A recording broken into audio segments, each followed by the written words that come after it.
menentukan psikologi ya, dalam kita menjaga supaya kita betul-betul tenang ya, tingkat kecemasan kita. Jangan lupa realistis, masuk akal, bisa kita jangkau, bisa kita dapatkan. Realistis ini sesuai kemampuan kita, sesuai skill kita, itu realistis.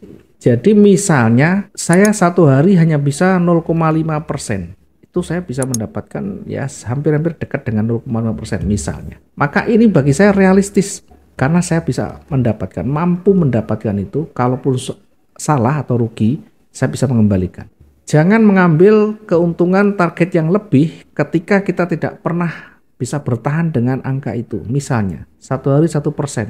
Ini di kategori memang angka ini masih realistis dari sisi angka. Tetapi karena skill kita belum mampu, skill kita belum ada, maka ini tidak realistis namanya. Jadi realistis tidak harus dilihat dari sisi angka. Angka ini mungkin wajar orang lain melihat di 1% itu masih realistis di dalam trading. Tetapi karena skill kita tidak mampu di sana, maka ini tergolong tidak realistis menurut kita. Menurut saya misalnya. Atau bahkan saya sudah bisa bertahan 1%, bahkan lebih, maka bisa dinaikkan misalkan 2%. 2% ini kira-kira sulit apa enggak? Di dalam perjalanan kita mendapatkan. Saat kita salah bagaimana?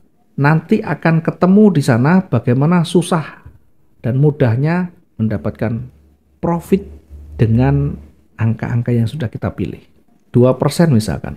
Ada sebagian yang masih realistis, masih bisa didapatkan. Tetapi secara umum di kondisi pemula, 2% ini masih berat, akan sangat berat. Satu hari 2% itu berat sekali. Memang kelihatannya angkanya kecil 2%, tetapi untuk bisa bertahan di sana, hari-hari untuk bisa mendapatkan itu sangat berat. Karena kalau salah di dalam posisi kita, maka tentu ruginya juga makin besar. Sehingga kalau 2% satu bulan itu 40%. Luar biasa ini.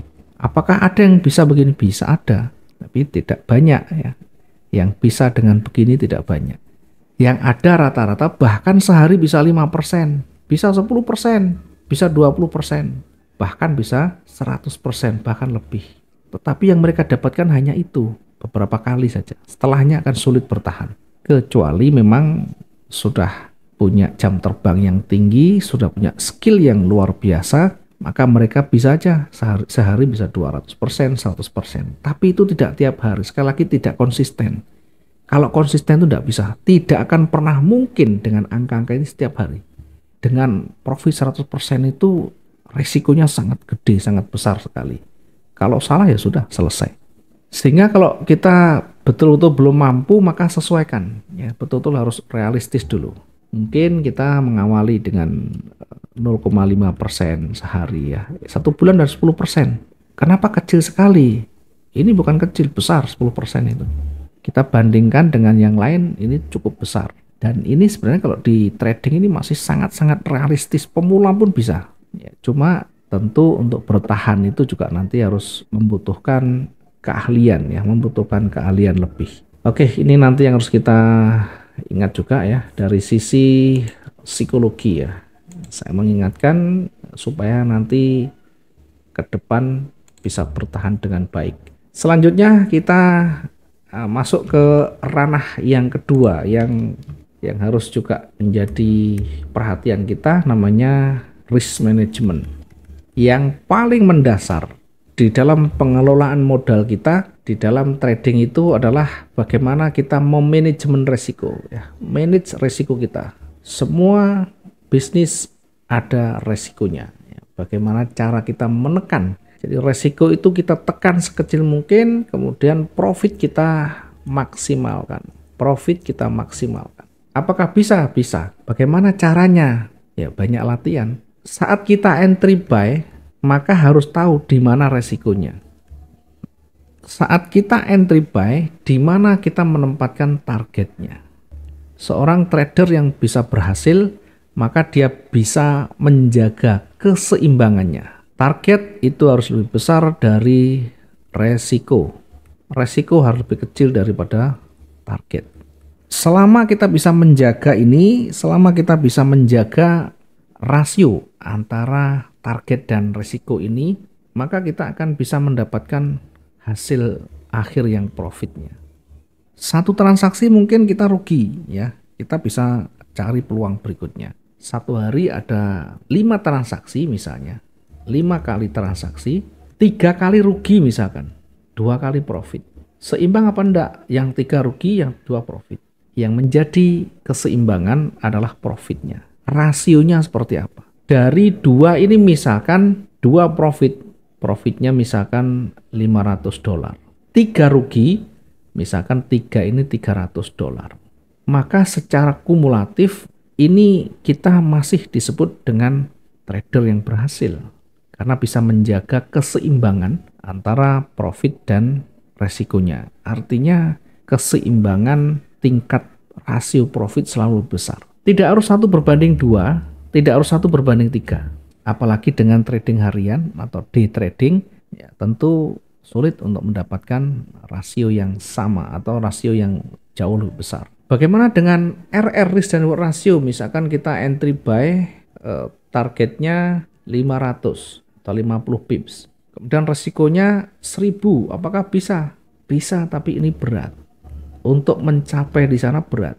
Saya balik. Resikonya ini setengahnya. Jadi kalau targetnya 1000, resikonya adalah 500. Apakah bisa seperti ini? Tentu sangat kecil kemungkinan untuk bisa dapat. Nah, yang ideal bagaimana? Yang realistis bagaimana? Untuk trading harian tentu harus menyesuaikan ya, harus menyesuaikan dengan pergerakan harian ya.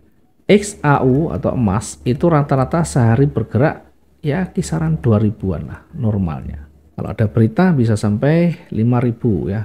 News bisa sampai 5000-an. Sehingga dalam kondisi normal kita ini jaga antara 1600 sampai 3000 ya, biasanya rata-rata 2000-an.